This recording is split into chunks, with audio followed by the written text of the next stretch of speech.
জীবনে প্রথমবার খেলাম কাঁচা মাছ। হ্যাঁ, এটা কাঁচা মাছ আমি এখন খাবো। অনেকদিন ধরেই সুশি খেতে ইচ্ছে করছিল, তাই সুইগি থেকে অর্ডার করে দিয়েছিলাম সুশি। 1 ঘন্টা পর ডেলিভারি হলো। এটা দাম নিয়েছে 600 টাকা। এবার চলো প্যাকেটটা খুলে দেখি কি কি আছে। প্যাকেটটা খোলার পর দেখলাম সুশির একটা বক্স আছে, যেটার মধ্যে 6টা মাত্র সুশি আছে, আর তার সাথে দিয়েছে চপস্টিক, একটা সয়া সস, আর দিয়েছে 2 রকমের চাটনি মতন। এটা হলো একটা জাপানিজ ডিশ। এটা ভাত, তারপরে স্যালমন ফিশ আর হচ্ছে অ্যাভোকাডো দিয়ে তৈরি হয়। আমি নিয়েছি নন ভেজটা। দেখতে তো ভীষণই সুন্দর লাগছে। এবার চলো খেয়ে দেখি এটা কেমন খেতে।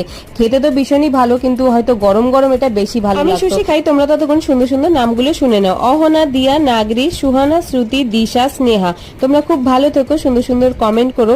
সুশি তো আমার খেতে ভীষণই ভালো লেগেছে। তোমরা আগে সুশি খেয়েছো কিনা কমেন্ট করে জানিও। এর মধ্যে যেই র ফিশটা আছে, সালমান ফিশ, এটা কিন্তু কোনো গন্ধ ছিল না, ভালোই লাগছিল খেতে। আমার তো ভালোই লেগেছে। মেয়ের কেমন লেগেছে মেয়ের মুখ থেকেই শুনে নাও। আমার তো একদম ভালো লাগে।